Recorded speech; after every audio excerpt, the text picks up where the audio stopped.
metaverse now, and we didn't go anywhere. Nothing happened.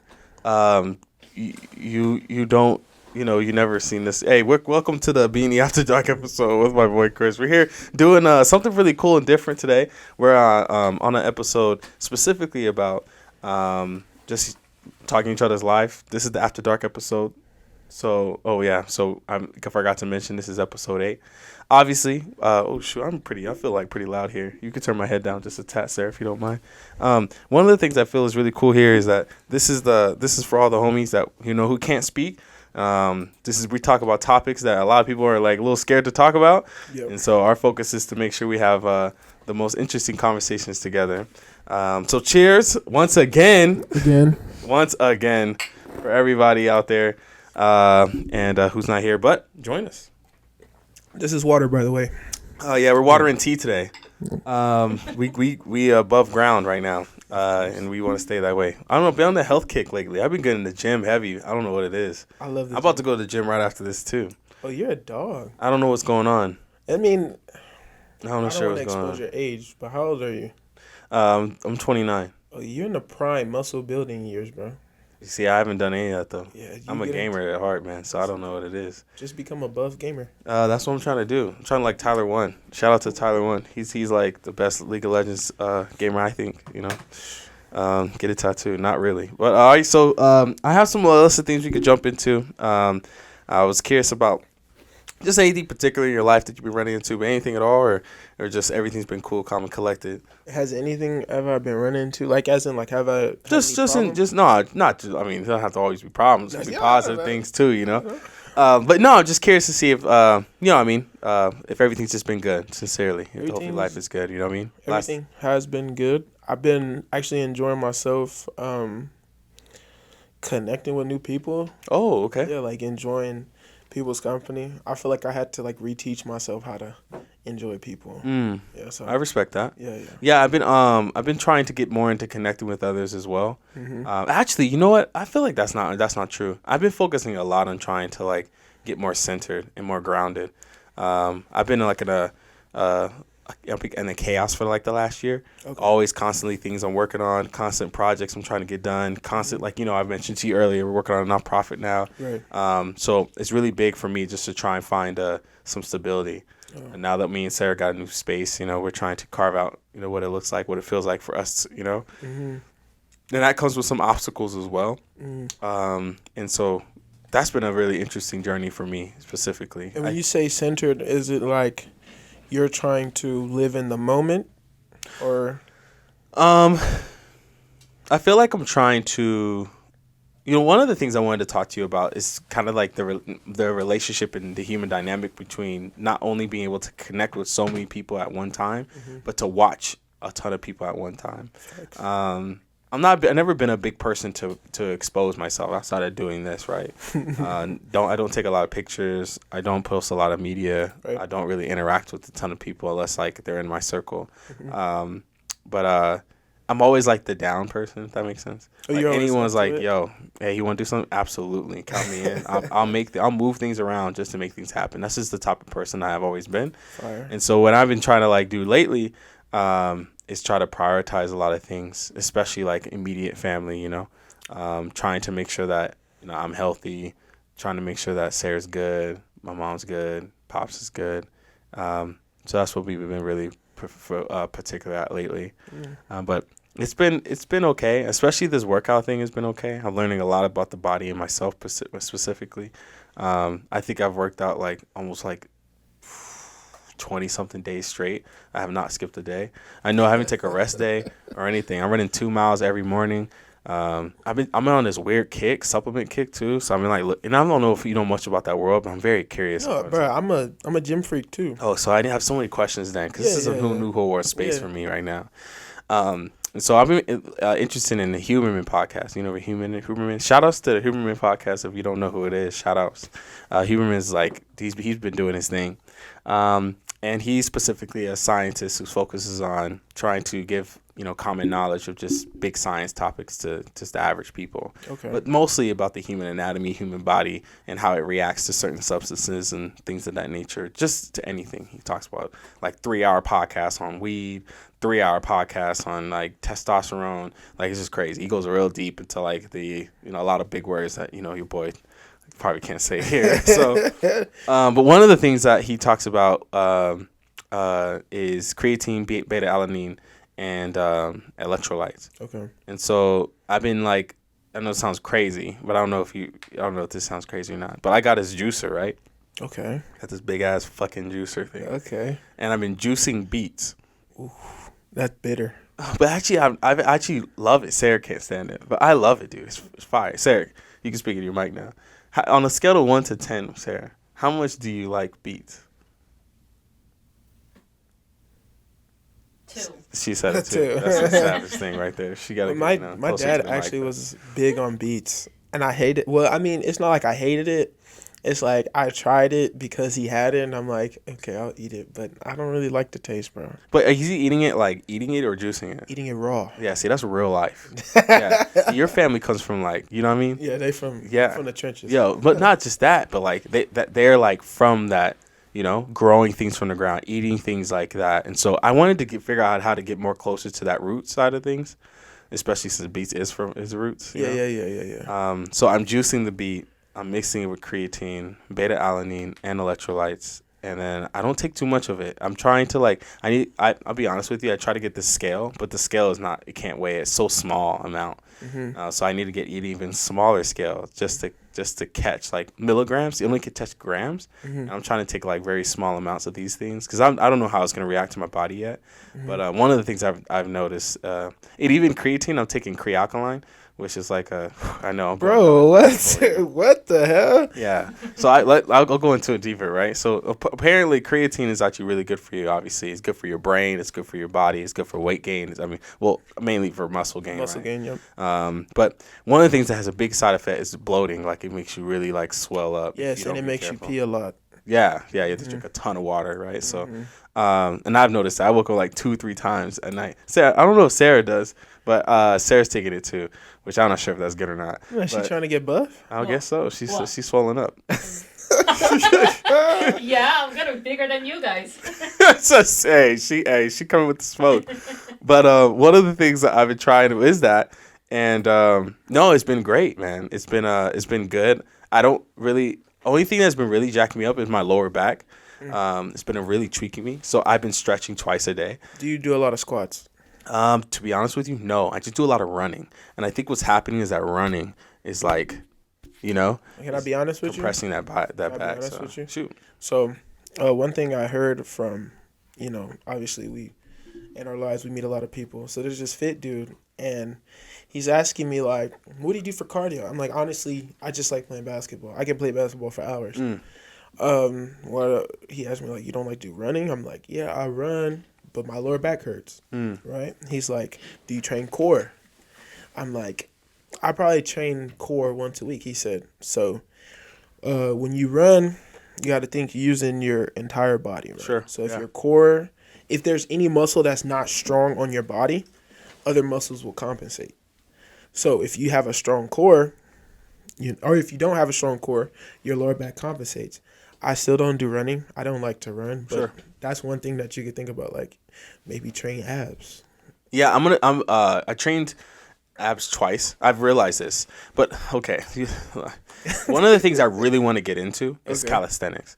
I really want to get into it. I come from the military background, and military is all about that. Like you train with nothing but like just your body. You will find a way. We'll put backpacks on top of you. There's no like traditional gym. Right. You just running, push-ups and sit-ups. Old traditional, good old, right? Just dog. Yeah, absolutely. Screw you. So it's been good. So I really want to get back into that because I used to make this excuse a lot. Was that like, I need a gym. There's no equipment. But I came from a military. I wasn't a military. I know better than that. Right. But as of right now, I've been using the gym. But one of the things I'll be full stop with you is that I don't I'm running out of time. I'm running for about like 25 minutes, 20 minutes or so. And then I go to the gym and then I start lifting weights. There's like a pulley at the apartment gym that we have. It's like a lot of pools. And so I've been doing stuff like that. But I always like the gradually like type of thing. So like you go from like, I don't know, 30 pounds and then 40 pounds and 50 pounds, 60 pounds, 70,000, and you work your way back up. Which is 10 how you're reps of supposed each. to do it. Is that really? Yeah, well, I mean, Oh, shit. you always want to, yeah. Like when you're doing workouts, they're like there's like pyramid workouts where you go 30% of your max, 40%, 70%, and which is like 70% would be your working weight. Right. So it depends on what you want to do. Sometimes, I don't know the complete science behind gaining muscle, obviously, but a lot of people will say, oh, yeah, you want to be able to hit 5 reps of a very heavy weight, and your body has to get used to the heavy weight so you grow muscle. Some people say the more reps you do, the more tears you get in your muscle, the more muscle you build. But always, like me, I stretch, and I work my way up to my top set, which is the heaviest weight that I would work with for any workout. You know what I'm saying? So that's what they say you should do. And I think it also helps to prevent from injury. So you don't want to jump straight to your top set and then you tear your freaking pec muscle or something. Right. Yeah, so I think it's smart. Like 30, 40 pounds. I mean, you might be in there for a minute, though. No, that's the problem. Yeah. And so I'm like, I work out like maybe, like I find a thing that where like, let's say, I could do curls here, right? There's like a pulley, you can do curls, right? And then like, but I don't want to move the pull thing down. Like it's like, I don't know how to explain it. So it's like, cables. It's cables. Yeah. There, thank you. Again, I don't know shit what I'm doing here. Okay? So I'm moving the cable. Sarah's there. She's watching me as I'm trying to just randomly just like, let me see how this feels. Like, Right. So anyway, if I could do like 2 exercises out of that, so like if I could do rows from it, right? So I'll like do bent over rows, and then I'll try to do like some curls from like at the bottom set, and then I'll try to just I'll just start there and do that, right? 10 reps of each, and I'll just keep going until like I'm at a point I'm like, and then I'll work my way back up, right? And then I'll end the day, but I'll do that in maybe like 40 minutes, no, not 40 minutes, probably like another 20 minutes, 30 minutes. So I'm in there for like maybe an hour or some change. And at that point, like, I feel like that is when, because the way I've been doing it is I've been taking up, like, I'll drink like half of the, like a little about half of the creatine. I put it all in one fucking cocktail. Your concoction? Yeah, dude. I don't know what the shit is. It's Yeah, blood. It looks like blood, dude. It's crazy. And so it's wild. No, I know. So then I'm like, and then as I'm running out, I don't drink any water except for what's in there, right? While I'm in the gym, and I'm like, I was looking at my heart rate. Actually, I should pull this up, dude, because I'm thinking, I was telling Sarah, I was like, this cannot be like good for me, you right? don't want to tack out, bro. Yeah, what does that mean? It's like when your heart rate gets too high, and it's like, hey, you want to calm down, brother? Yo, look, so I'll tell. Like, actually, let me see if I can pull this up. My last sessions were like crazy. Shoot, how do you figure out what's been going on with your summary? Yeah. Let me see. One second. Let me see if I could just pull up, because indoor run, heart rate peaked at not too bad, 173. Oh, I remember this one day. Actually, is that bad? That's up there, bro. Is it really? Think about no. it. So listen, okay. He said 173. That's not. No. But let me tell you about this one time. So okay, listen. Listen. He about to say 200. All right, so I need the camera. Okay, look. Okay, listen. So, okay, what I'm about to explain to you, okay, is not my fault. Okay, I'm just gonna explain. So I was I was with Sarah, right? And Sarah was like, she's on this competition with her friend, Jisoo. Shout outs to Jisoo. And she's like, listen, I need to go and compete with her. Okay. Now, my rest day is on Sunday normally, right? But this last Sunday, Sarah was like, I need to go compete with her, right? Okay. And I'm like, all right, well, you go do your thing, you know? But Sarah's like, it's like getting later. It's like 8 o'clock hits, 8:30 hits, right? And it's Sunday. And it's like my day. I'm supposed to just chill and relax. Yeah. So Sarah's like doing her thing. She's just off in the corner or whatever. I go pick up a blunt. You know what I mean? I'm like, cool. I'm going to hit a blunt real quick. I'm just going to chill. I'm going to relax, you know? Right? And so I come back, right? I go like, I like brush my teeth, take a shower, whatever. And she's like, Gio, can you please go with me? Oh, shoot. And I'm like, you know what? I'm down. She doesn't know at all what's happening, right? I have to pull up the heart rate, dude. I swear to God. So she's like, all right, I was like, all right, you know what, Sarah? Screw it. I'll go. And she's like, all right, so you got this like juicing thing. You should take that too. So then I'm like, so I have, tree in the system. Right. I have beets in the system. Oh man. I got creatine, You're beta alanine, and I'm drinking electrolytes, right? And this beet juice, and I have no water. So I'm just like chugging. I was like, this should be okay. So then we go downstairs, and I'm on this machine that's like I'm running. Gosh, I ran like 2 miles. Oh my gosh, I was looking at my heart rate. I was seeing it go to like 180. And it hit dead ass hit like 190. Dude, and I was scared. I was thinking like, and Sarah, I didn't want to say this because Sarah's grinding. So I feel like I got to grind with her, right? Oh. So I'm like, I'm just like drenched. I'm like running, bro. Do you literally know like I have no clue what I was 190? doing. Yeah. It's too much, bro. I had no clue, bro. 190 I is swear to too God. Wait, I might be much. lying too. I swear I might. But I was sitting there like, so finally, but it peaked at that moment, and then I was done with the workout, and I finished the workout, and I was just sitting there just trying to stretch, just trying to be like, I'm good, right? I'm alive. I'm surprised you didn't pass out, Dude. Do you know like it was blurry. My eyes were getting like a little weird. I was like, yo, I didn't want to say. Listen, if Sarah needs me, I'm there. Okay, listen. no, Hey, that's listen. W mans, bro. Hey. W man. So don't don't do it. smoke and then proceed to take like a pre-workout concoction. Is that essentially what I'm doing? Because I don't know what that is. Because there's no caffeine in any of that. But I mean, I think beta alanine is Oh, and I'm taking protein with it too. Actually, you're just I actually am, guzzling, dude. bro. You're guzzling. I don't know what that I think means, beta bro. alanine is an ingredient in a lot of pre-workouts. Oh, you're is just it? not Okay. taking the caffeine. Yeah. then you're taking because if I took creatine. caffeine, I thought it was. I went and told Sarah like, nah, I don't think it's. Because I was thinking, okay, there's no caffeine in this. I should be. You should be good, but think about it. It's all the other shit with it too. Yes, dude. bro. I had protein in that shit. I had alanine, beets. I had a beet. And then your kidneys are working. Like, let me hurry up and pump this shit up. Everything's working, and then you're running on top of that. Yeah, I know, dude, it was rough. I'm not gonna lie to you, dude. I was like nervous, and I was like, you know what? I'm straight, right? I'll be all right. I wish I could find. Can I look at my Sunday workout here, dude? Because that was crazy. Actually, I can't pull it up. Let me see what it was. Sunday. What day was that? We did 2 miles, right? Sunday. Maybe the Sunday was 31st. what day was it? No. What day was Sunday, Sarah? Do you know? Oh, the 28th. Oh, it wasn't as bad, I think, right? 30th. The 30th? Oh, I can't find it. Oh, it's right here. Oh, it doesn't track. It tracked right before the split hit. It got up to 170 something, 178. Yeah, dude, I just looked at my watch, and when it said that, I was just like, yo, like, oh. Sit down somewhere, God. bro. So You gotta sit down. no, so that's what I'm thinking. Like, I feel like I don't know. That's why I'm like, I'm trying, dude. I'm glad you're here because I don't know this whole world of working out here. And when you do too much research, you're like, this should be fine. But I have no clue how my body will react or doesn't react to it. I mean, luckily you didn't pass out. Thank God. Yeah, But like, shoot. I mean, shit. I mean, but like I said, tacking out. If you tack out, you gotta think like your heart's like, dude, and you get no blood, and it's like not flowing anywhere. And it's like, damn, this could be bad.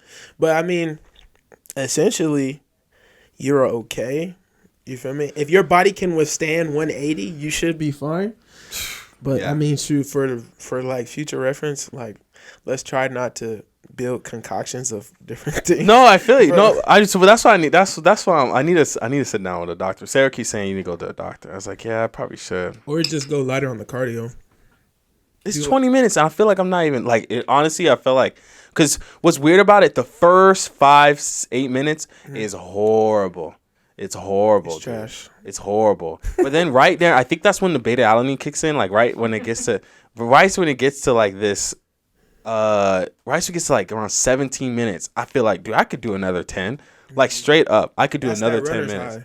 Yeah. Yeah, that's that runner's high. Mixed with that too, I feel like I could do another 10, but I always stop it at 20 because I feel like I need to work my way to that. I don't want to just start like just going hauling ass. You Well, know? prior to this, have you been working out? I never went to the gym. You were just a runner? I did running in the military, and I did running. I did track, but I wasn't really no. Only time we ever went to the gym was I was in weight training class. What is it? What is it called? Weight training class. It's called weight training. Yeah, we had this weight training class while the homies did. I did it for one semester, and that was it. Well, shoot. I mean, Yeah, I never worked out in my entire life. I was just sit on my chair playing video games. That's it. man. But I think what really changed it was just I really wanted to I don't know. I feel like if I'm gonna have kids one day, I want to be a good example. I want to be a good example for my employees as well. You know, I want them to feel like they have someone they can look up to. And if I'm not exercising, I'm like this kind of like this fat dude who sits all day, or just like this guy who's just like unhealthy habits. Like I'm not a good example. You know, I'm not like so. Alpha. Nah, I don't know if it's, one of the things I wanted to talk to you tonight about is like, what is a high value man? Okay. And I actually have it here. I'm going to pull it up for you. And I'm curious what your thoughts is on this. Okay. So this is what they think a high value man is. And I'm curious to see if any of these things fall under what you think a high value man is. Let me just pull this up. What's the So thank you for everyone who's tuning in on the chat. Feel free to comment, like, subscribe. We definitely like the show some support, ask some questions. We would love to hear what your thoughts are. Yeah, man. And for those on the homies who are hop in on the Discord, you can come in here and talk to us anytime. So okay, so this is what they say, right? Is the quickest path to becoming a high value man. And I obviously want to be a high value man. I mean, everyone wants to be some form of a high value person, right? Because I think value is what people should bring to the world, right? So the first things, again, this is the path, right? So it's like you're not there yet. You're trying to get there. Okay. Don't get married. No. Marriage, bro, is like. See, the thing, I know where you're coming from, but these people that are saying that you shouldn't get married are the same people who are like prudes, right? They're like the prudes, the type of dudes. If me and you feel me? We have a different type of vibe. I want to get married. Yeah. Yeah. I don't think getting married stops your value. I don't think it declines your value. Like, unless you get a divorce and she takes your money. But I'm saying, like, getting married is beautiful. If anything, it's more appealing to people when you're a married man. Come on now. Let's be real. So, but all these young cats right now are really focused on not getting married, right? And they see it as like a hindrance, right? Let's be honest, right? Oh shoot, I think he's trying to take control. Right. Said, look, it's time. We own you. One of the things I find really curious about is the social standard. Remember I was telling you earlier, like social media is such a weird animal we live in right now. One of the people you look up to the most, from what I've heard your story, is your father. Facts. And so my curious question for you is that, like, how do you feel like a father figure's role is married versus not married? Well, I mean, the thing is, marriage is a different beast in itself. Like, you can't say just because you're married. I don't know if you could touch the AC too, Sarah. I don't know if you have a chance to do that as well. Sorry, continue. Married and not married? Marriage is a different beast in itself. If you're married with kids, it just means, to me, like, if we're like being psychological about it, if you're married with kids, it just means you're a little bit more sure about your commitment, right? With kids, married, you have to show a different type of discipline, show a different type of understanding of the woman's emotions and your kids' emotions. When you leave the marriage out the system, now you're saying you have a baby mother and you have a kid, you can kind of mess around with that, you know what I'm saying? So, I mean, a father that is just around his kids with the baby mother, like, how would I, like, I'm trying to figure out what I'm trying to say, like, it's just, it's a little less of like a gravitas. Like, you're, okay, I have a kid, sure. When you're married with the kid, it's like, the kid is, especially growing up now with social media, when you're married, you're like, okay, the kid is a little more prone to see stuff, like, on the internet, like, okay. Who's raising a kid? Right. No, like a nuclear family. Like, they see stuff on the internet, like, about nuclear families and how good they are. And then a kid will see stuff like, oh, his dad is messing around. He just has a baby mother. This is just another woman for his dad. You know what I'm saying? No, I feel His you. or her dad. So I feel like it shouldn't change who you are, because my dad and my mom didn't get married, Mm-hmm. and my dad was still a good dad. But on the other hand, it might mess up how your wife or your woman feels. Like, she's like, okay, I want to get married. It can make y'all break up, but I don't think it changes who the dad should be. You know what I'm saying? No, I feel you. I think that's why I have both my parents were together, right? Until a certain point, right? My parents ended up getting divorced. But one of the things I think was big for me was like that my dad was very stern, right? Very, very, very, very stern. And that was really helpful, right? Because at the time, obviously, as a kid, you're always thinking like, man, why is he so hard? Right. But now I've heard a little bit of his story, the life that he's gone through. And I'm excited to share the world with what his life looks like. He wants to hop on the show. Shout out to Pops. Right. It definitely does changes things. It changes the way you look at things. It changes the way you see things. And so I've always wanted to, I aspire to be like him in a way. I want to be, but I think every father wants someone to be better than them. And I don't know any father who's like, I want my son not to get married. Like, I just don't see that. Like, Facts. I feel like that's always what you want. You want your if like you want your son to find someone And have a love. freaking family. Yeah, That's yeah. what my dad always preached to me. Family. You want to get married and have a family. It's just unfortunate it didn't work out for him like that. Sure, You know what I'm saying? sure. But that, I think, if I asked my dad, I think that would be a high value man. Someone who at one point gets married. Now, on the path to get there, I mean, sure, I can see like, hey, you don't want to get married, but I don't think that is what's stopping someone to be high value. I think it's just the poor decision making. But I think that if you think about it, like if you try to understand what someone else is saying, if you say on the path to become a high value man, maybe being married might not be the best decision, simply because you have to think, like, be honest, when you're married to someone, that's a whole nother commitment. Fair. You have to give them part of yourself. You have to give them time. You have to give them attention. And I think I know where people sit the high value man. They want you to be 6-figure earner, and have a good physique. Like you said, you start working out. You want to have a good physique. You want to have a good demeanor. It's not always easy to live two lives, meaning, you join together with one person and try to achieve your goals. Right. Which is true. Right. But on the other hand, there are people who can do it. Most of the time, successful men have a great woman behind them. Right. But that's not the majority. Right. That's not the norm. Yeah. Right. Okay. The next thing it has on here. Really quick pause. We back at it again, with the black and white dunks and the sketches, fam. Listen, we out here, and these are the sketches with the arch, okay? Because your boy's back needs the support, okay? I mean, I need all the help it can get. Yeah. So we were talking about the high value man, and one of the things I was gonna bring up right next was specifically about the avoid family creation. Do you feel like avoiding family creation is what's needed on the path to high value for a man?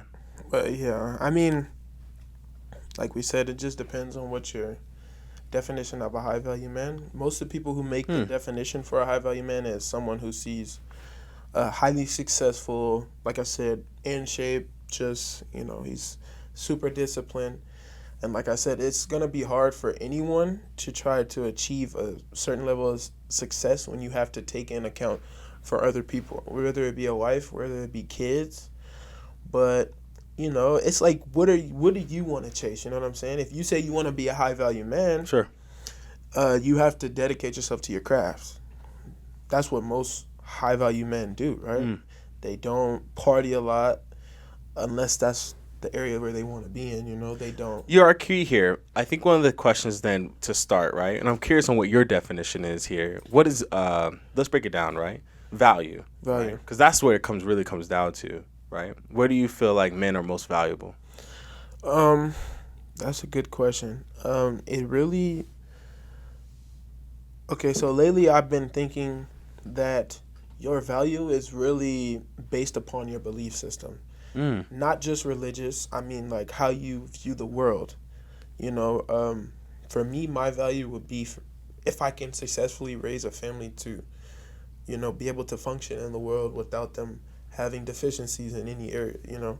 For other people, it might be if I can be there monetarily for my family, where there's no emotional connection, but hey, I'm the breadwinner, and you know, here's your money for school, etc., etc. So yeah, for me, I believe whenever I get a family and I'm able to take care of them without them having any problems, and I'm there for them emotionally, etc., etc., that's where I would place my value at. So can I press? I'm gonna press you here. Okay. Are you cool with that? All right. So my specific question is, what is the value of a man?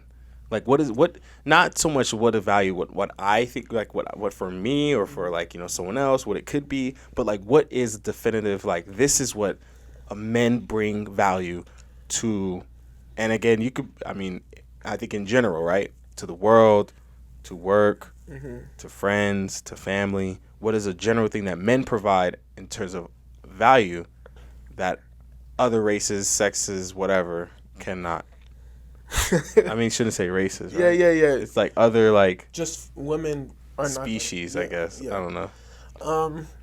I mean, in this world, to be honest, value is based upon your bank account, social status, and if you're good in bed. These are things that people talk about. They want you to have good money. They want you to be popular. They want you to give good pipe, and there's your value. But let me ask you this question. Okay. As a man, you know what I'm saying? All right, that's As fair. a man, Sure. do you feel like chasing these things would make you feel sufficient? No. So I don't feel more sufficient on. Well, I'm gonna say yes and no. I think that you can be sufficient with having good pipe, looking good, having good financials, right? All those things are like really valuable. But that's in the more of like instant gratification, not the long-term value gratification. Because the reality is that everything has a peak, everything tops off, right? Right? A man could be happy with just one woman. Straight up. Facts. A man could be just happy with just one woman, right? But once you realize you have options, right? Right? Once you open your mind up to that, then now you really want to like, Explore. and now you want to explore. But at certain point of exploring, You're gonna get bored. you're going to get like, man, I just want to find that one woman. Yeah, right? but that's the thing. We're talking about getting into that search to become a high value man. You're in the process, right? So the thing is, if we look at the people out there today that call themselves high value men, they also have their backdraft ideologies, right? Sure. Me and you consume social media content, so That's fair. we only can know what they show us. That's fair. If you don't have a conversation with a lot of these dudes, you won't really see where their head is. So like, one person that I like to watch, Okay. who's a high value man, his name is mediocre tutorial and reviews. I don't know if you know him. His name is The Real MTR on YouTube. Okay. So if at face value all he does is get your money, go work out, go sleep with girls, go do this is all we see. But we don't see the backdraft of that. Like, how do we not know he doesn't want a family? How do we not know he doesn't want to get married? Sure. And a lot of times people play the trend, people play the wave. They're going to tell you the things that you want to hear because that's what everybody's saying. So can you feel sufficient with just money, hoes, and Status, fitness bro. and Sure. status? No. Like, let's be real. It's like you said, there comes a point when there's going to be a peak. Yes, I have all this money. Yes, I have all these girls. But what does it do for you? Unless you're just like a high chaser, and high, I mean, Sure. in these things, because Sure. they're, like you said, instant gratification. Right. You're not really going to get what you need out of life. You know what I'm You saying? didn't get the full substance of it all. Right. And I agree with you here. I think that the man in the world, if I had to answer that question, like what do men bring in terms of value of the world? Well, I think men are special, and I hate to say this, but we talked about getting canceled today, so let's do it. I think men there's there's something that men do in terms of the raising of a child that is very different from what a woman can do. Facts. I'm not saying that a woman can't do it, because there's a lot of women That who do are it. having to pull that weight and do it. And their sons are growing up. Obviously, a lot of them are violent, not to the fact that the woman is just like, yo, when you're the only mom and you gotta work to put food on the table, and you're hoping that the world raises your son correctly, right? Because that's really all it is. A man left to his own devices is not going to be a good dude, right? Facts. But a man with like a lot of a plan and a guide and like has guardrails and is dangerous, because a man just wants to run, Right. wants to just be able to just, what do I want to do? But if you point him in the right direction, It's dangerous, bro. he gonna run. He's dangerous. He Yeah. gonna run. Yeah, he's going to go and make it happen. Right. So I kind of feel like that's what a man can do. A man can I think, and I don't want this to come out, but men could put fear in other men. And fear is not always a bad thing. Sometimes it's like that discipline that's needed, the guidance that's needed. The like when you could sit down with a guy and just tell him like, hey, no, hold up, little man. Facts. This is the road I'll tell you the future, right? God is essentially that same token, right? Instilling that God in you, like the fear of God. And the rest of my dad used to say, No, my dad was that type too. My dad, For my real. uncle is like that right now, and I'm 22 years old, bro. Yeah. Yeah, it's no joke. You need a man in your life to direct your ways. Sure. Because it's crazy. It's like before you even make that step to step out of line, you're thinking about that figure that's there. Sure. But when you leave a man to his own devices, what he's gonna do? He's gonna crash out. Yeah. And a lot of dudes crash out Because every man wants peace, right? And I think that's kind of the search, right? Because there's a lot of chaos going on around you. I mean, you're talking about like even the caveman days, right? Fuck, I need food. I'm cold. Like this chaos is in mind. Your mind is fighting against you, and you'll demolish anything, break anything, to kill Get some anything damn food. to get you some food, right? Yeah. Right? And I feel like right now a lot of men are in kind of that same turmoil, right? You have this sense of feeling of like self-worth. That's what like a lot of big thing right now, right? What value can I provide in this world, right? Yep. Where like the education of women is taken over. Like no shade. I love the women get out there getting more educated, but they're out earning men, and it's awesome. And it's not a terrible thing, but like when you have these women who are out earning men, and you're like a man, and you have to figure out like, What the hell am I gonna do? yeah, my wife, right? Right now, if we took traditional jobs, she would get a job that would earn more than I would, right? That's cool. And that's cool. Do your thing, right? But I, as a man, have to be understanding like the world has changed now. It's not the same old traditional, Well, that's the thing that thing we're where it looking comes for. in, and it's like Conservative way. if you want to get a wife, you gotta play the hypergamy game. You gotta date down, right? You can't go searching for a doctor if you work at Costco. You know what I'm saying? That's how it is. And like you said, we need some dudes that's gonna shift you into the right direction. When you raised by a woman, like you said, no shade to the woman, it's a lot of emotion. So a lot of dudes lead with their emotions when they're raised under an emotional woman. So if you only raised by a woman, you gotta think. You don't see that, you don't see that stoic figure that's like, when it's tough, I'm in here with it. I'm not out here with it. You know what I'm saying? Yeah, but I think it's the only. Actually, this might be the only time I disagree with you. The only reason I disagree here is that I think men show emotion a lot, especially through anger.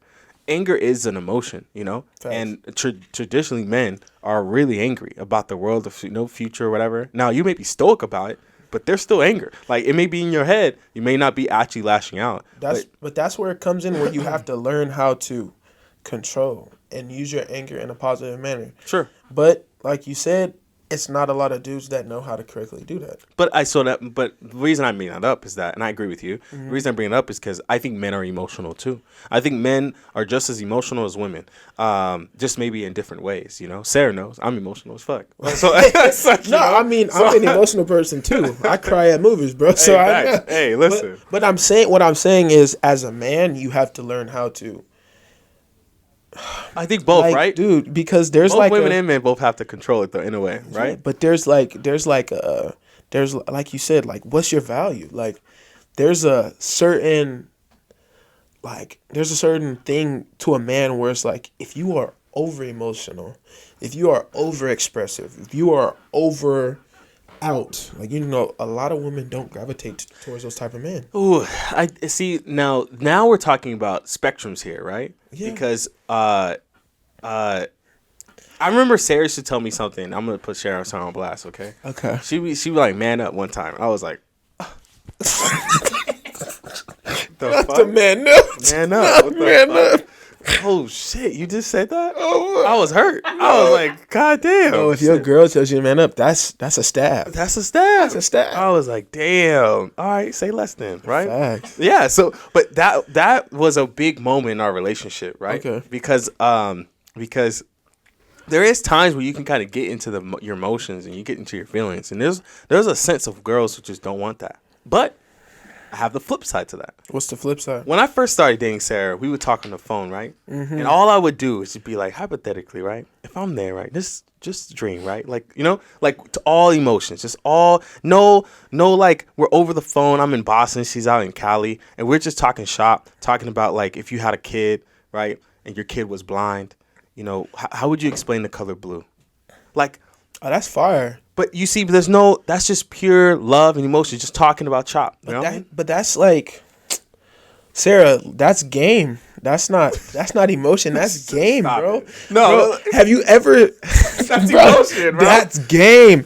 When you said that to me, I'm like, damn, dude. That's sauce, right? Yes, Yeah, that's just sauce. funny, you know? But hey, look, that's not the point. But the point is, it's like Sarah's looking at me like, "What the fuck is this?" It's just like, "Yo, listen, hold up, okay? Hey, that's fire. You gotta I'm gonna do what use works, that, though. okay?" I'm gonna use Yo, that. dead ass. This guy, I got a few of them for you when we send them to you, man. But on some real note though, like you can connect with that was something different from her. She was dating niggas, like, you know, straight up out the block. You know what I mean? You know what I'm saying? Hello. Right? And then she I'm a thug, but not now, you know. I'm a thug. Hey, listen, you know what I'm saying? West Side gang. You know, we got but on the real though, that was she was yearning for. She don't, I think there's girls that they want someone who's strong because they want to know that not just, and I know we talked a lot about like women want people who are like stability and shit. Mm-hmm. I don't know if that's so much true nowadays, but I know they want someone who has some sense of strength, who's gonna stand up when the time comes. But I think you misunderstanding me. I don't think. No, then please, yeah. I don't correct. think like when you with your, like me personally, right? If I have a girl, she gets that. She gets the soft side of me.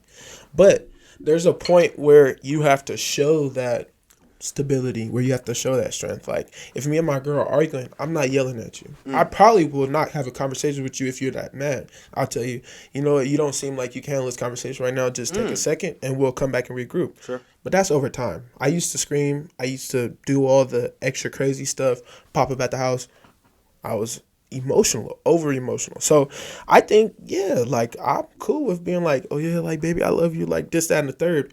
But there comes a time where you have to, understand that being a man means power. Like you have the power, bro. You're a man. I'm not saying you. I agree with you here. Actually, you know what? I agree with you because I don't. I'll be honest with you, okay? And this is, ladies, listen. Don't come in my DMs like you are exposing us. I'm about to, but don't take it like that. Go ahead. I don't think these like 100, 200,000 earning women, 6-figure earning women Are happy. are happy with like some like man in the bedroom, like just like limp, just, you know what I mean, like just all like I don't. They want like, you know what I mean. That- If you know what I'm saying. Yes. If you make 200 grand, 300 grand, you want a man who's like, even if it's, you make more. Listen, look, that ass. You don't want no fuck. You don't want that. No soft. You don't want no soft. That's the switch right there. You would, but a little bit of you does want that. You know what I mean? But you want to be like, because you're always in control. You want to be out of control. Yeah. When you have situations like that. That's Just a thought. You know. But that's being a man, bro.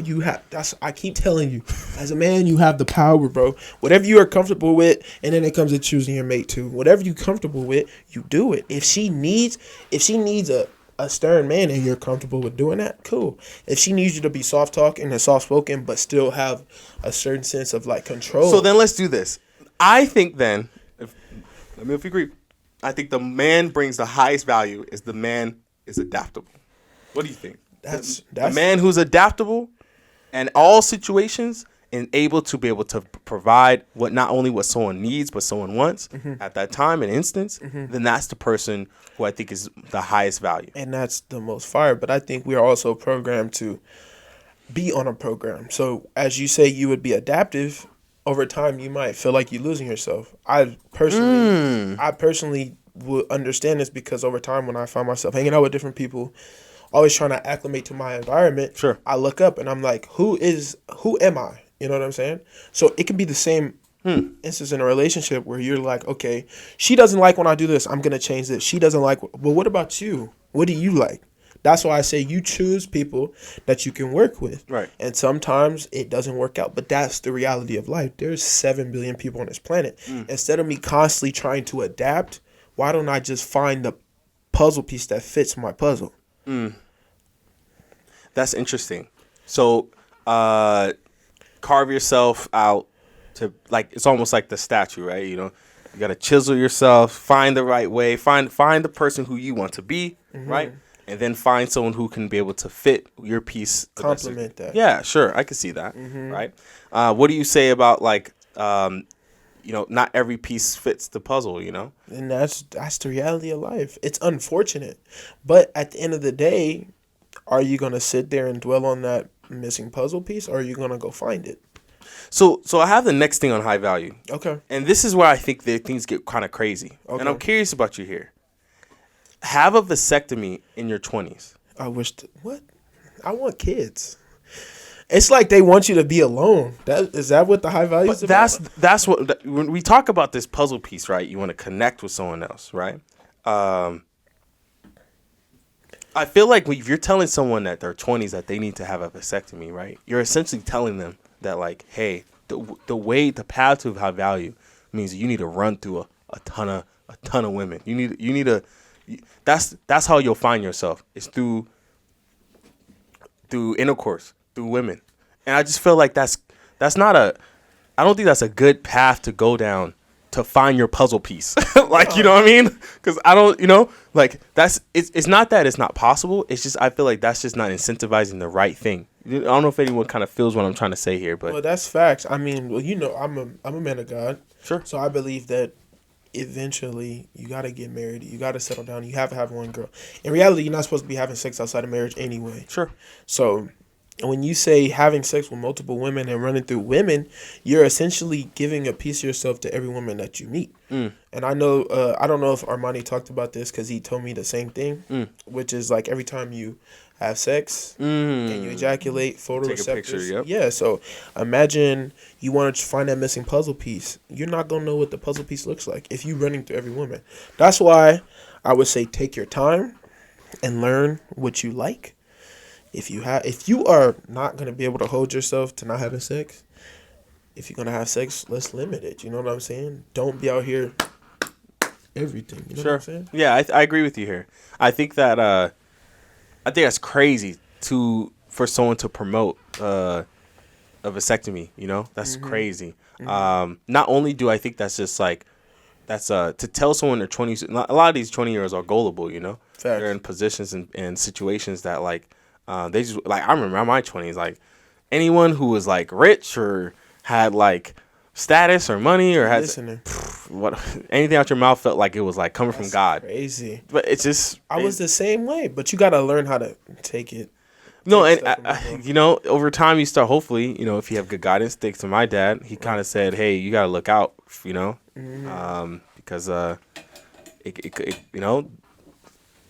wolf in sheep's clothing, right?" So, okay.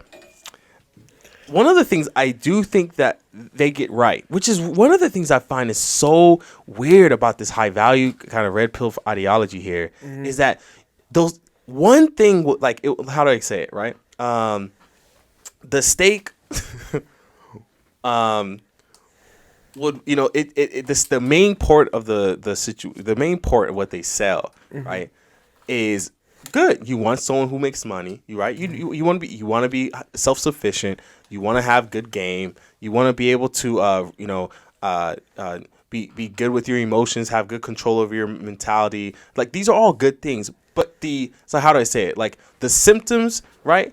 but the prescriptions are crazy. Are nuts. But this one I think is actually interesting, which is lift consistently. Go to the gym. And I actually agree. I think it's really important for men to get out there and get active and be able to give some way and form. Now that I've gone, right? One of the things is that, like, I don't know how to explain it. I don't look forward to it, but I look forward to it. Does that make sense? Yeah, it's like I don't know how to explain that feeling. There's actually like I wish I could like send you a bunch of Instagram reels. Hey, man. There's like science behind it where it's like, originally when you begin working out, right, you feel so amped. You're like, ooh, I'm starting to get in the gym. I know in a couple months I'm gonna look buff, and this, that, and the third. So there's like that big release of dopamine. But then there's gonna come a time where, like any high, you have to search for the next best thing. But at the same time, the next time you go back to the gym, even if you don't want to get there, as you get into it, you start to feel good. That's most people. Like, I wake up, I try to go to the gym at least 5 to 6 times a week. And there's times where I'm like in the car, I'm like, bro, I don't want to go in here.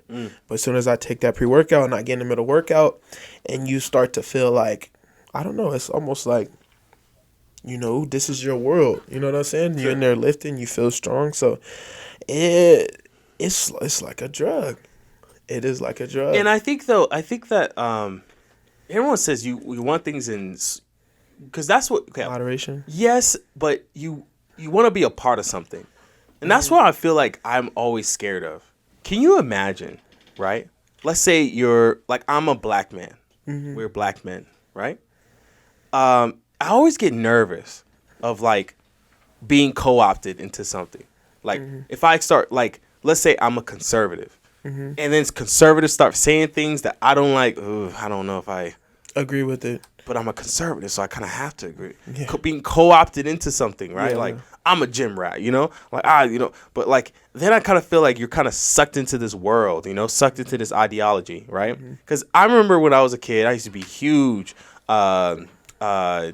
I used to be huge about like this, especially like not just the progressive music. I'm going to call myself progressive, but definitely like the Bernie Sanders like type of ideology, you know, social. Now I'm a business owner. It's a whole different dynamic that I've seen it. Yeah. But like, I was never public with it. I was dotted, but never really public with it. But over time, I've started, you know, so I'm always scared to be sucked into some ideology and then be able to, and then look back in the future of 10, 15, 20 years from now and thinking to myself like, shit, I look stupid. Not just that, but just like, what if I get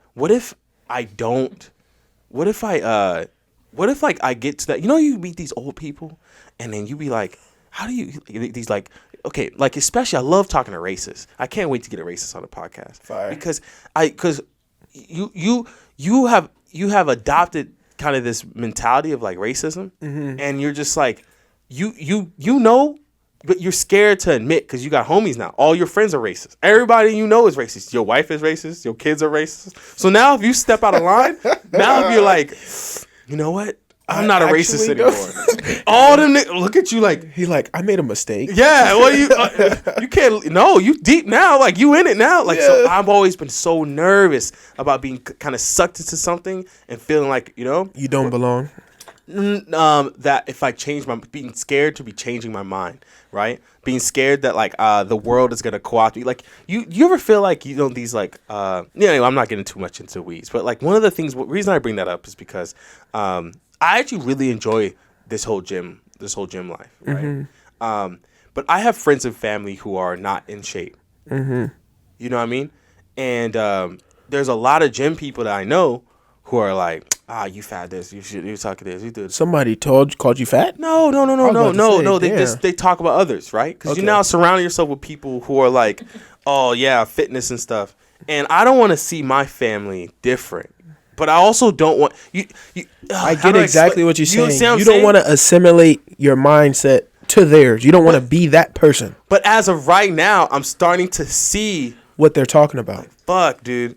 Like, but that's the thing. You need to get in shape, like, you know. But remember what I said. Fucked up. But I know, but I'm just like, how the fuck do I? But remember what I said, bro. You gotta take everything. You gotta nitpick what you take from people. So being a gym rat, like I have friends who are like hardcore gym rats. They go 2 times a day. They're they're freaking creatine and pre-workout addicts, and they fucking lift 1,000 pounds, bro. But the thing is, like you said, we all want to belong. But what do you want to belong to is the real question. You can go to the gym and be fit and not be a gym rat. I don't see myself as a gym rat, but I love working out. Sure. And I don't think so. I don't think I want to call myself a gym rat either.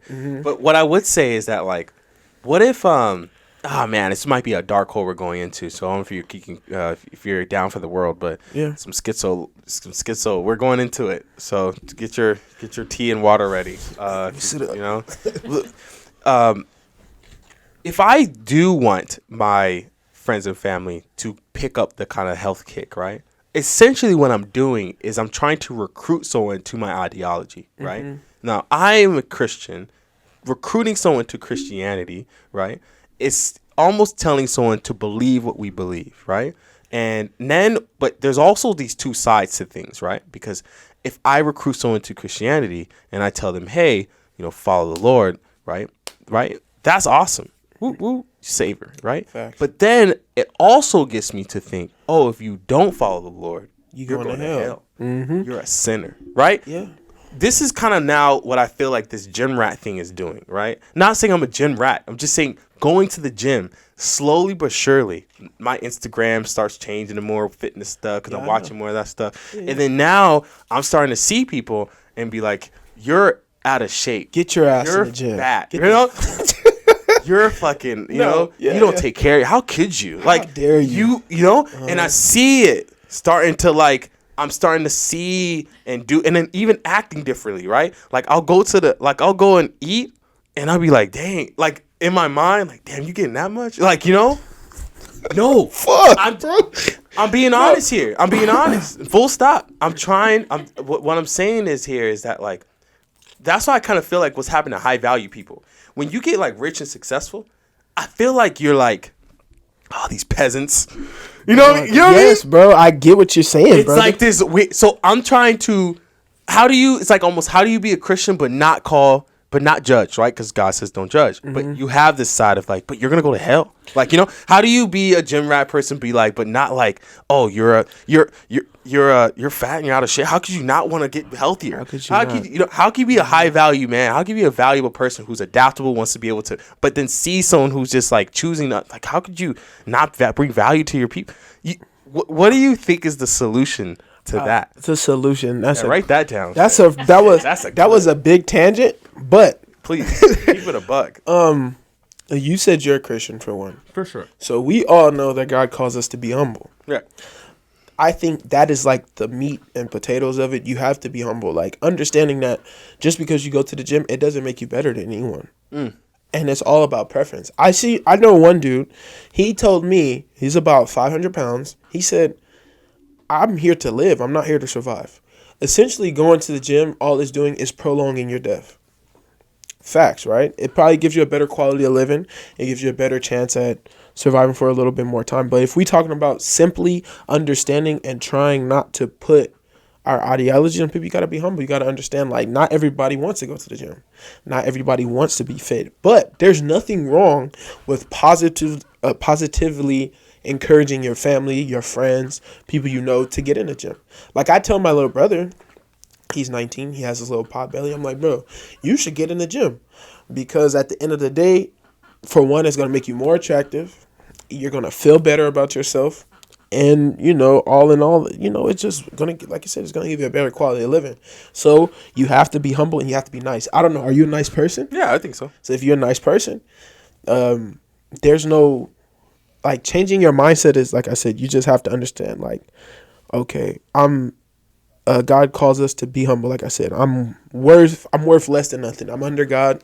I'm less than nothing. Sure. But I'm trying to be better. Right. And you have to apply that to every facet of your life. Sure. Whether it's if you go to the gym, if you believe in God, if you're a racist, it don't matter. If I say I don't like white people, and I see another black person, he say he don't like white people, I can't be mad at him because he don't like white people. You know what I'm saying? I see what you're saying. Yeah, I get what your point is. So, what I'm gonna really flip it on you. Okay. I'm gonna do you. I said we're gonna schizo. Okay, so come I'm on. gonna bring it really dark here.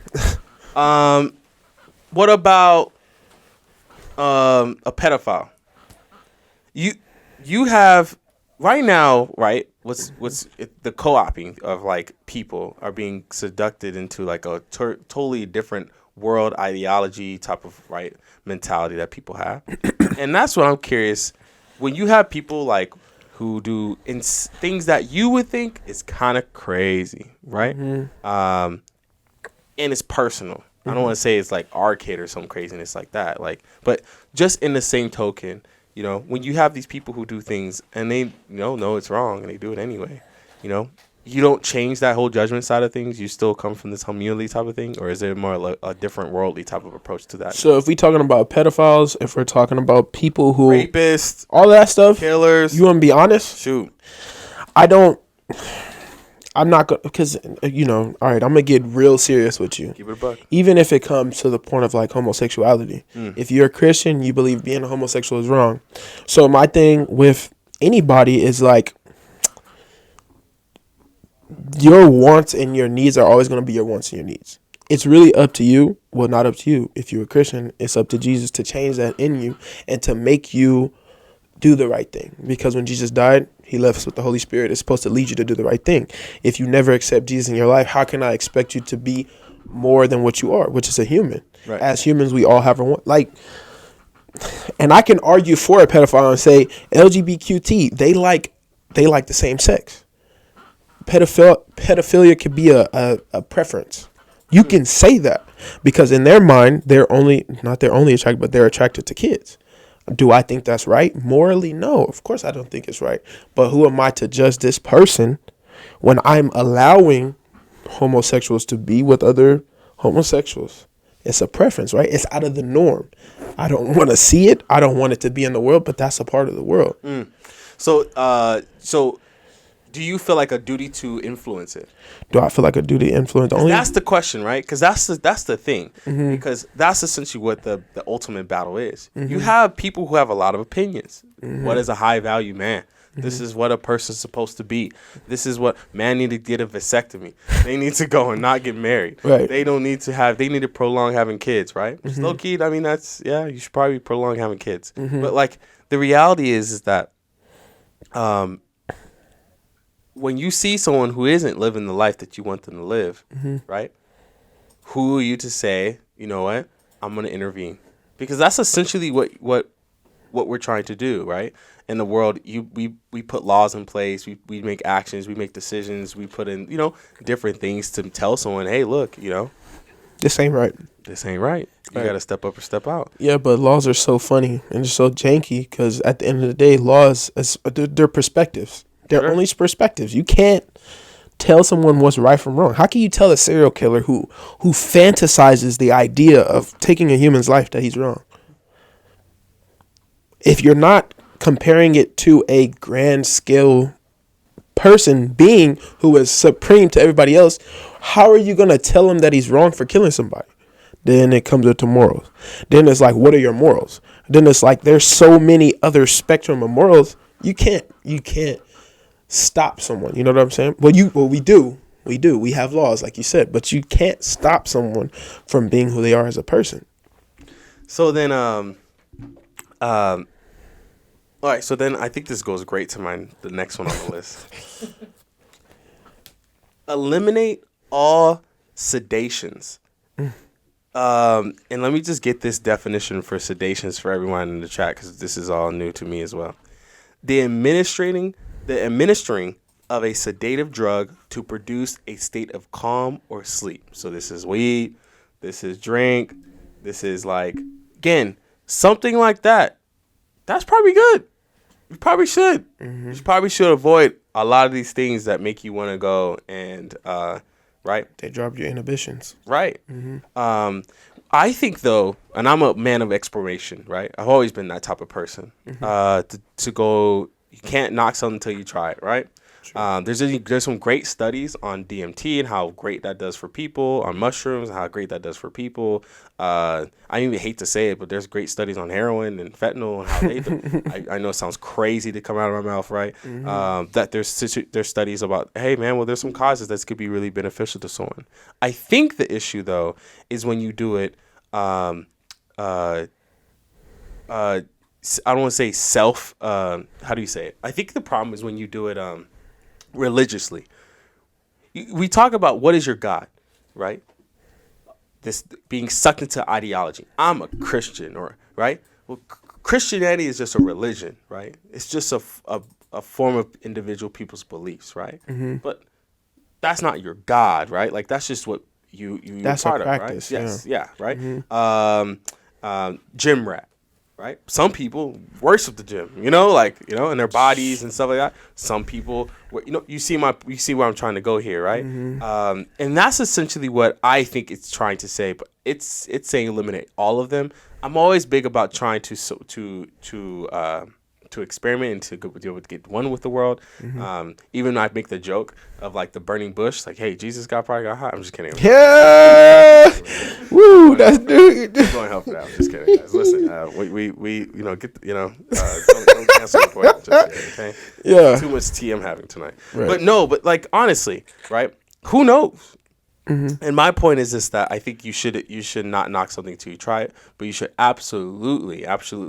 You should study things before you do anything. You should know about what you're getting into before you get anything, right? Anyway, what is your thoughts on that?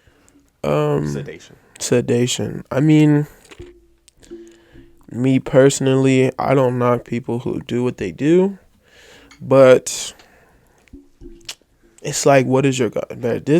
I think everything that we talked about so far really comes back to what is your goal? Like, if your goal is to be a very cognitive, very active, very business savvy dude, you got to stay away from bullshit. And you got to lock in, and you got to be lonely and have the vasectomy and do all the other stuff. But me, I just want to enjoy life. So I would not knock any, like you say, DMT, marijuana, like as long as you aren't the dude that is at the party and's like, I can't eat unless I smoke. When I hear stuff like that hurts my stomach. Like, bro, that sounds like you're addicted, right? Like, you feel me? Like your brain needs weed to function. So moderation and exploration, I'm for it, bro. As long as it doesn't stop you from being a good man, Sure, a good woman, a good person, I think do what you do. Just be safe and enjoy it. But don't get latched. Don't make that your God. That's what the Bible talks about. That don't worship anything. People get attached to money, and they turn into sticklers and businessmen who raise broken homes, and that's a consequence of making something your God. So I wish the world would know how to put everything in moderation. You know what I'm saying? So a lot of people are addicted to attention, and they cry at night because their social media post only got 100 likes. You know what I'm saying? So you're speaking facts right now. I think that's something that's new. But prior to the whole internet age, we didn't really have a lot of that attention trying to grab, because attention now is money. Come on. If you don't have attention, then shoot, you're like nobody. Yeah, I mean, but that's so sad. It's Air so quotes, yeah, nobody. Right? It's like, yo, I was talking to Monica. Shout outs to Monica. If she in the chat, she the homie. Monica, we just had a podcast, not too long last week, and we were just talking specifically about like, yo, there's like, I don't even know my neighbors, but I know like, I know like my, I know the homie here. I got like some dude in Texas. He's a cool cat. Right. Like, but I know a lot more people out who are in a different universe, maybe within my clique, right? Within my religion, or like, when I call it my ideology, but I don't even know my own neighbors. I don't even say hello. Like, I say hello, but we just like wave and walk away. Never have a conversation. I don't bake them a pie. Like, what the fuck? I haven't got a, like, we don't go, like, you know what I'm saying? Like the real, OJs. like we're doing a barbecue at the spot. Inviting everybody. Yo, and I feel like that is a good form of sedation. I hate to say it, but like, I think that being the community, that community is, I think, and I understand you sound crazy. No, I'm asking. I was gonna ask you. You're saying social media is a form of sedation? No. I'm saying community. Yeah, I think so too. Yeah, absolutely. Okay. Absolutely, I think so. Yes, for sure. I think social media is a form of sedation. I think that is not good. Especially anything in excess, right? I think you say to use things in moderation. So the idea here is that if you are with your community, right, your immediate community, your local community, right, and you see the problems happening in your local community, then you can make a bigger change.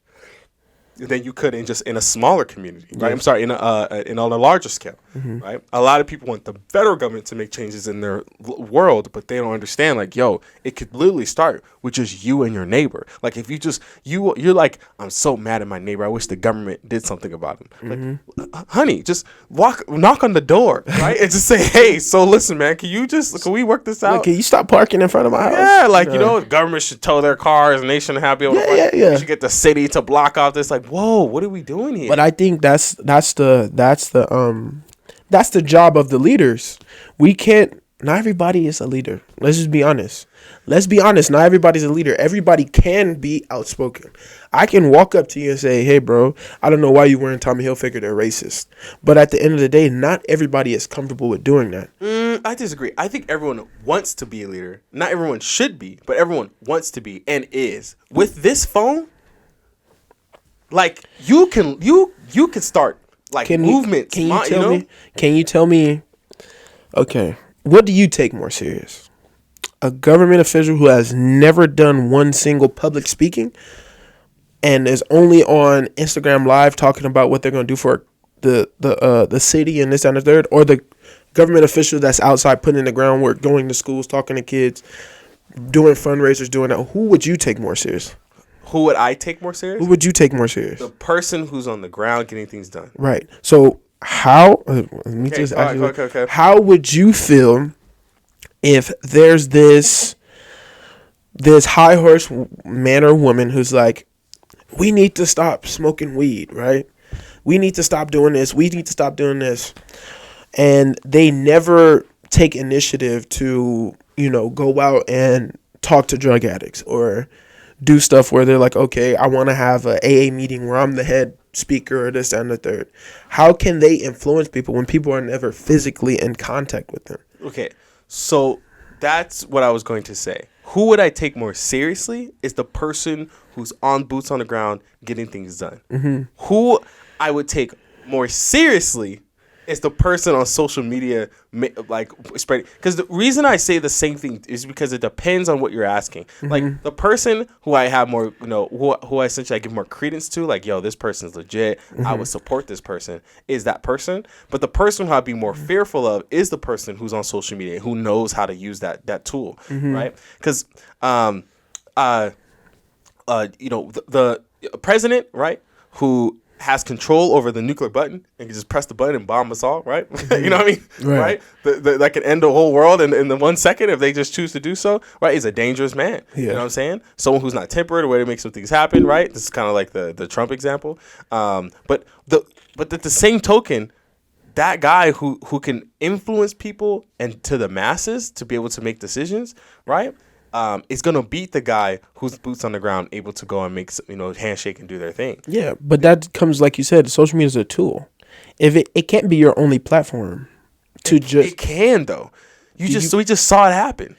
Okay, I get what you're saying. Happen. I get what you're saying. But you can use a social media tool to go and completely influence the entire universe. I really think if you're talking about leading people, a phone can completely change. Because let me ask you a question, right? Mm-hmm. If you have a homie, right, and he's always in your ear, he said, "Yo, man, your life sucks, bro. We should just fucking run away, bro. Just run Yo, it's like, but nah, man, I'm good." Yeah. The next day, hey, man.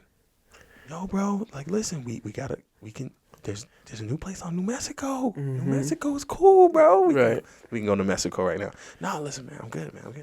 The next day, 2 years straight, 3 years straight. After some point in time, you're going to break down. You're going to break. Mm-hmm. And the reason is that's why this phone, anyone can lead. Whether it's good, should lead or not, this phone changes the dynamic of everything. I can send a message to my entire team right now, influence them right now. Hey, you're right. We're going to do $100 bonus tomorrow. I'm going to see everyone go. And everyone's going to be like, everyone's going to show up. Is that the right thing to do? Probably not, because these guys are coming for the wrong reasons. Or, yeah, maybe because they can get some bonus. Yeah, but what you can do on a phone to influence people is a really, really dangerous thing. Mm-hmm. And then, which I bring back to kind of the sedation thing, right? Mm-hmm. You want to lead your community, right? You want to not be all up in the fields, and I think sedation is women as well, right? Like, people want to be loved and feel at calm and peace, and if they abuse something, then of course that is going to abuse them. It's not going to be a win-win scenario. And just like this phone, I'm on this phone like literally as we're speaking, like, you know, and because of that, it could abuse me just as like I'm trying to use the tool. The tool can use us as well. So that's kind of what I feel like is really dangerous in the world we live in right now. The more we're connected, the more less connected we are. It's an odd dynamic that we're dealing with here. But I hope everyone out there recognize, okay, everybody, hide your kids, hide your wife, okay?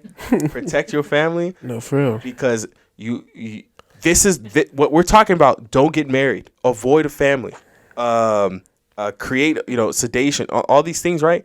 Your kid might have got that message and is thinking like, hey, I'm going to schedule an appointment with the doctors. The crazy thing is, I was one of those kids, bro.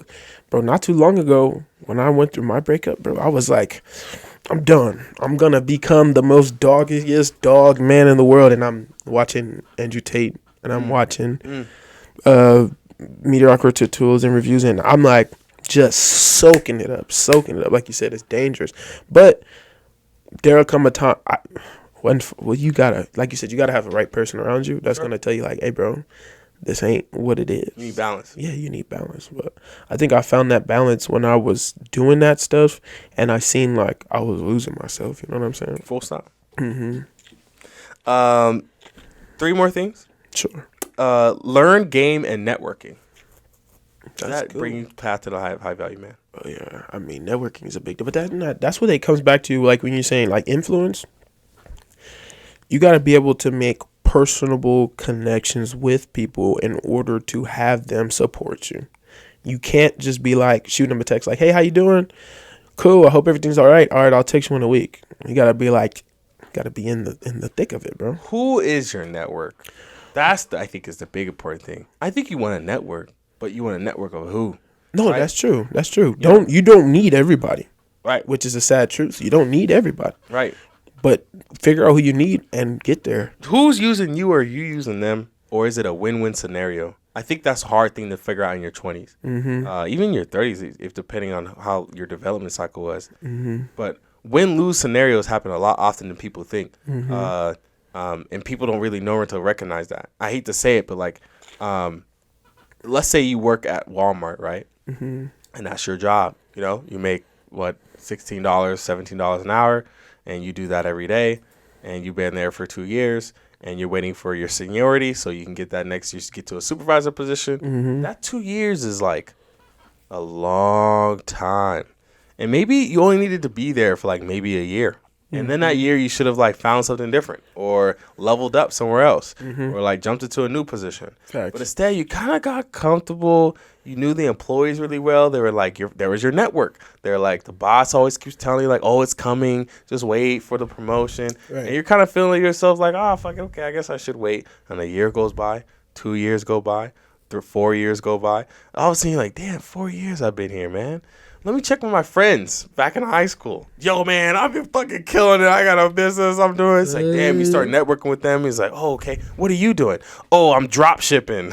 Like, so you got to buy this course and you got to drop ship. And now you're in 4 years in your situation. You're thinking like, man, maybe I should quit my job. Wait. You just invested 4 years and you're committed now. Why would you quit? You're stuck. But then they're like, all right, you know what? I'm going to quit. And then I'm going to do drop shipping with my friend because he makes like $20,000. His mentor makes $120,000 in a week. And I want to do that. So they take all their savings and invest it in that. And then they realize like they just got scammed or something just happened or it wasn't what they found or whatever. And they're like, fuck. All right. They go back to Walmart and was like, dude, nah, man, I ain't hiring you back. And you're like, fuck. So it just happens on a cycle with people. This is nuts. Who's your network? This is real life. This is real life. That is real life. And you see the courses all the time. I see a shit ton of hey, man. And I'm thinking about it too. I'm like, hey, Sarah, they got this course. Like, what can all I got to do is buy water bottles and sell them on Amazon. Yo, and I could be a millionaire. And just start thinking like, wait, man, learn game.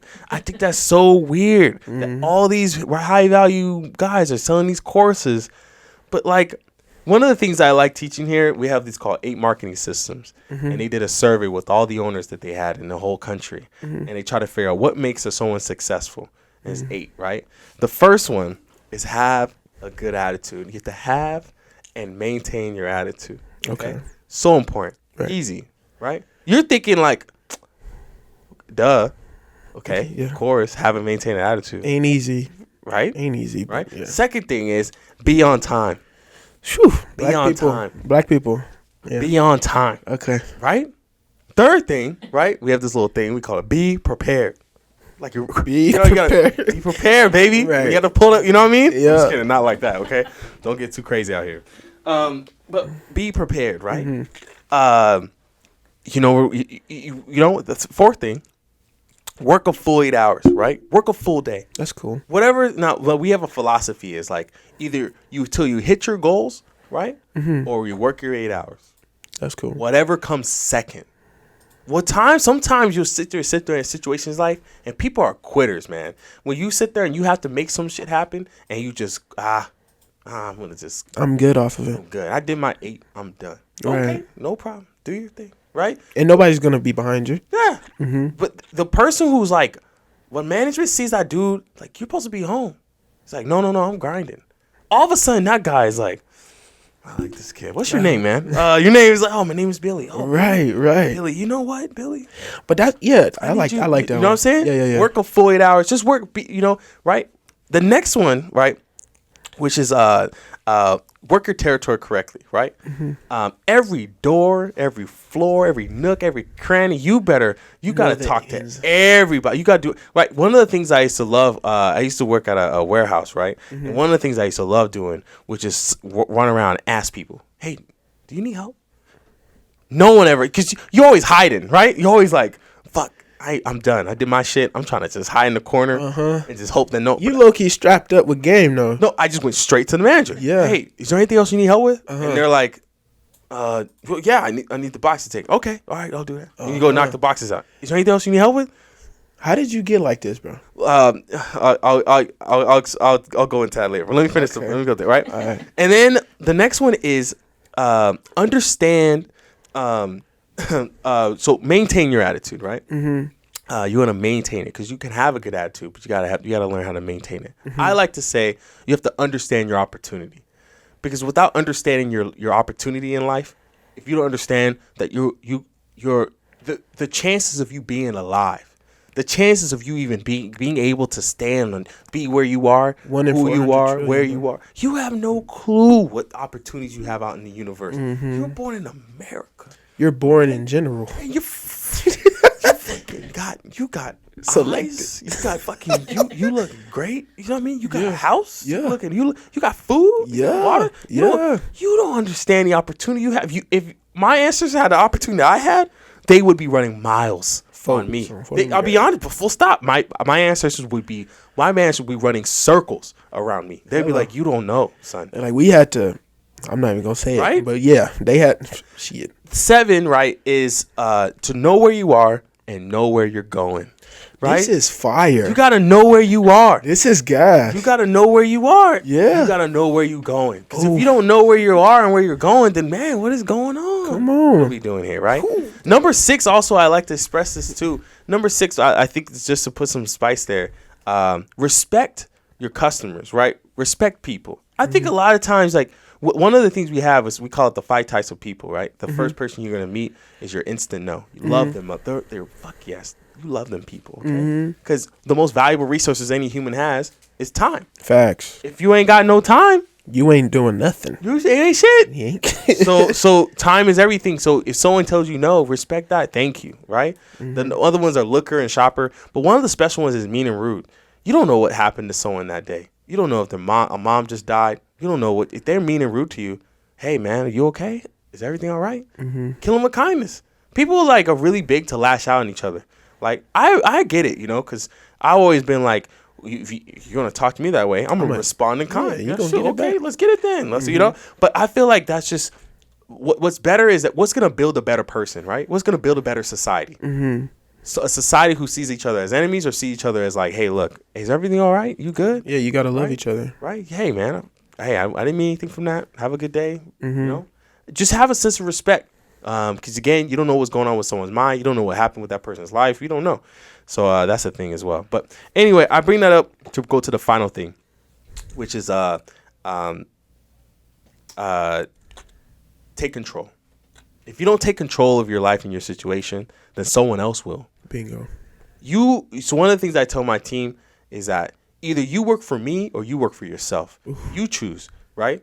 At the end of the day, I have goals and visions, and you can work here and you can work towards my goals and visions, but it may not be what you want for your life and your goals and your vision. So we got to make this a win-win relationship. But in order for that to happen, you have to have strong goals and strong vision. So when I tell my team, like, for people to be going out there and just like, oh, there's this new course, there's this new seminar, I'm jumping into it. I'm about to drop. Hey, man, I wish you the best. If that's the route you want to take, I hope it works out. Honestly, I really do. I hope I hope you do get rich, bitch.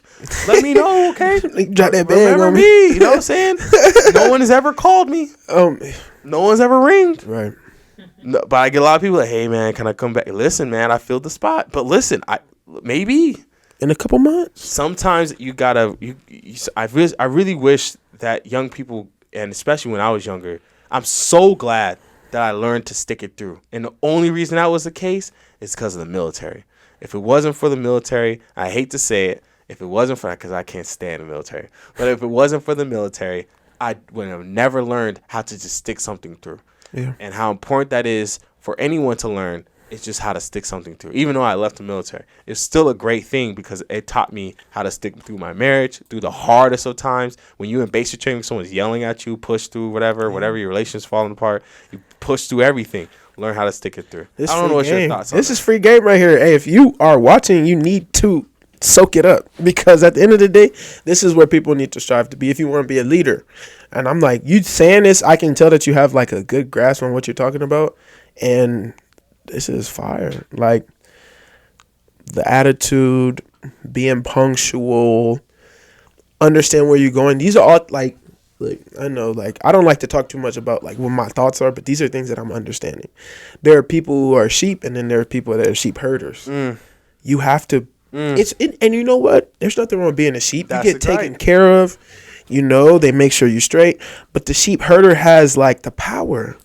Why not become a sheep herder? Why not be that man in power? And those are the things that I'm thinking about, because over time, I found myself being the sheep, and I had to look in the mirror and I said, you know what? There's a reason to this. Okay, what am I not doing right? What do I need to do better? And even like he said, simple thing like being on time, being more helpful, and a couple other things. It's so important to being a better leader. But what I bring that up is because what we talk about when we talk about this, like that mentality, that psychology, one of the biggest points, right, is that they say with the whole, it's called the 8 steps, is that doing one of those things, be on time, be prepared, okay, but doing them all every day in, day out, 6 months straight, right? I struggle with this. Like, Sarah knows how I'm like, the hardest part for me is step 3, be prepared. Like, if you go to my office right now, it's like papers all over the place. I don't write down to-do lists. Like, but I understand that's a big, he's already speaking. You got a mic, okay? You can't speak unless you speak it in your mic, okay? But one of the things though is that like, I have learned that like, dude, if I were to put more effort into these specific areas, and I remember what my ancestors, the people who created the 8 steps and how that helped benefit me, man, my life would be much farther than where I am in now. Every person makes mistakes, but again, it's about like doing the right thing. So like, that's why I'm getting exercising every day, trying to read books. Sarah's reading too. Like, just trying to like be a better leader, because I've realized, and I hate to say this, and Sarah's gonna get mad, but like, I realized that because I started working out, all of a sudden, Sarah starts working out. Yeah, that's your woman. But because Sarah started eating healthy, because Sarah started eating healthy, I started eating healthy. Not really, because I don't eat fried food, and she still does it in front of my face, but it's okay. Actually, she's been loyal with it, because she don't do it in front of me, so I actually respect her. Yeah, y'all are together. Y'all partners, man. We trying, man. Y'all feed off each other. Like, yeah, dude. So 2 more things I gotta go. Okay, so play to your strengths and build wealth. Play to your strengths and build wealth. The path to a high value man. That's smart. I mean, whatever you're good at, do it. Yeah. And do it to the 10th. Isn't it crazy? Power. Whenever I said that, they always like, it's like this thing that's like, damn, yeah, I agree with that. No, I mean, and then it's just like some things you're like, vasectomy. Why are you, what?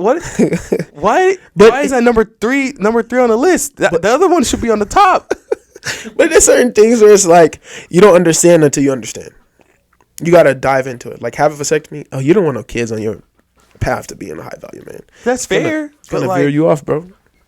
But then, what's your I mean, if you're married, yeah, go. You should be able to. Yeah. I mean, obviously, you could provide. That's true too, right? If you can't provide for yourself, then what it is. But I agree. Build wealth is really important. I'm glad they use the word wealth, not get rich. Rich, I think, is just a weird term. Wealth is something different. You want to build wealth. That's structure. Wealth is structure. Yeah. You know, long money. You know, you want your money to outlast you. Facts. Right. So I think a lot of people have fast money. Instagram, Snapchat, very quick. The If you're best. not investing. Yeah. People want to be Instagram influencers and stuff like that, but they don't see the best of the influencers don't even make videos anymore, and they're still living well off. Yeah. Think about it. Yeah. You're right. Final thing is resist easing up on your focus. That's very hard. That's tough. But I disagree. I think you need time to relax. I think a lot of people, I think this whole thing like beyond. Dude, this burnout, dude, that's real. God calls us to rest too, so. I think that, And there's a reason behind that, bro. yeah, but not to resist easing up on your focus. Like, you know, I get you want to focus on, like, you have a goal, right? And you want to make sure you achieve your goal. I'm big about that. But I'm also, the goal is to make it to the goal.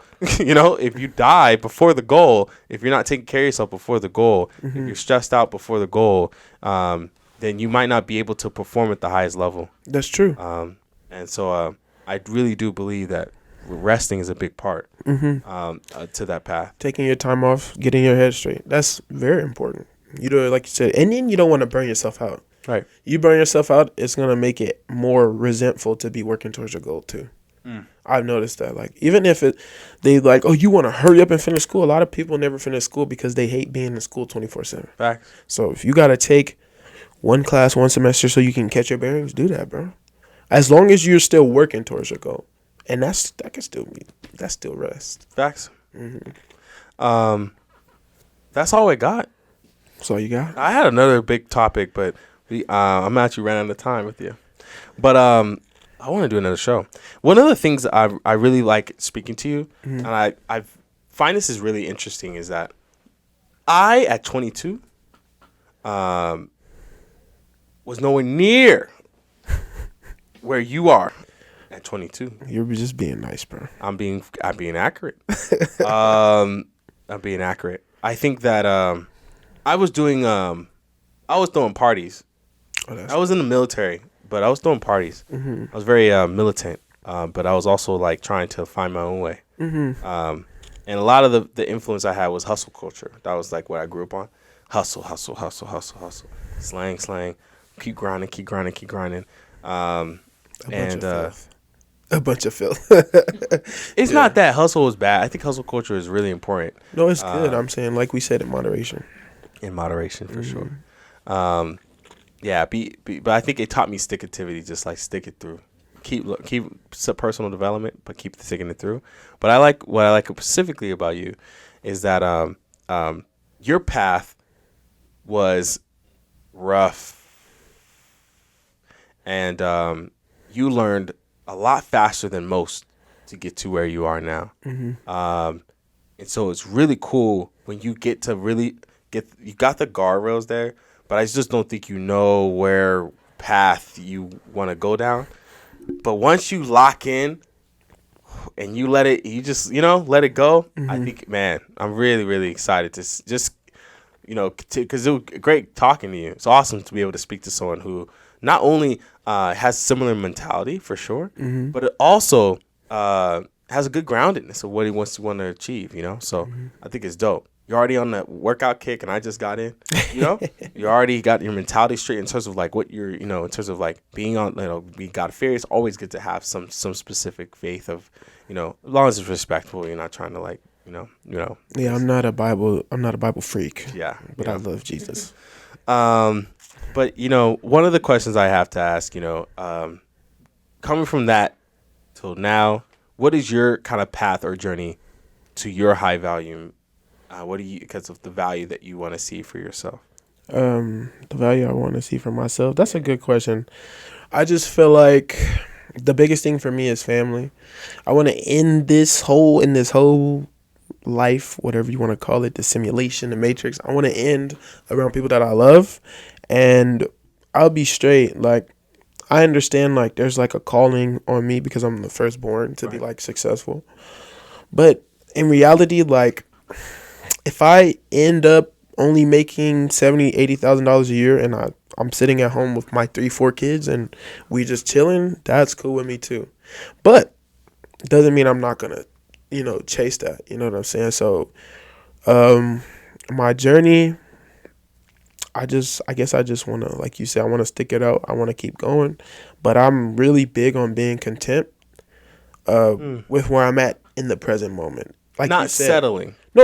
Okay. Being content, as in, I know where I'm at, I know where I want to go, and I'm gonna try to get there. But,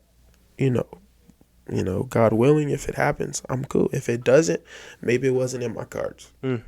That's all I'm at, bro. Get excited, man. Yeah, man, we gotta run it back, bro. I love talking to you. It was a really cool show. Thanks, bro. Any final thoughts? Where can people catch you? As always, where can we find you? What can people get to connect? Okay, Cheesy on Instagram, CH 3 E's, 3 S's, 3 E's, and 1 Y on Instagram. Yeah, man, tap in, man. And follow me on YouTube. I'm about to get something started on YouTube too. Oh, so, shit. I'm excited. Yeah. Hey, some future projects coming through? Yeah, man, I'm trying to get back into the swing of things. Let's go, bro. Well, I hope this helps you get started. And, yeah, man, we'd love to hear you, especially when I get some more guests on. I would love for you just to hop in and say some shit, man. I'm excited to just kind of hear, your 2 cents because, yeah, man, you got some gems. Thank you for everyone, joining us on the show. Thank you for coming out and just hearing about us. Sorry for all the technical difficulties. But sometimes, when God's testing you, you gotta, hey man, step up to the challenge, man, and just be able to say persevere. So thank you for everyone. This again is the Beanie After Dark. This is the beginning of the never ending. Please take the time to subscribe and to just show some love to some of the people in the chats and to each other.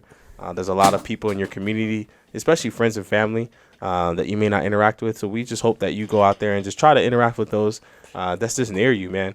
If you're on your journey to becoming high value, whether you're a woman or a man, we would love to hear about that journey. So, comments down below, and just link up. We would love to be able to see how people have accepted this, changed what they think about it. And then, share it to your friends and family. We're curious on what their opinions are too. But yeah, man, to everyone, good night, and to all the homies, again, tea and water tonight. Finish my water, but we'll still clink up. We'll clink up. And yeah, man, we just appreciate you guys and for coming and tuning in. To all, good night and have a good weekend. Happy Cinco de Mayo. Peace.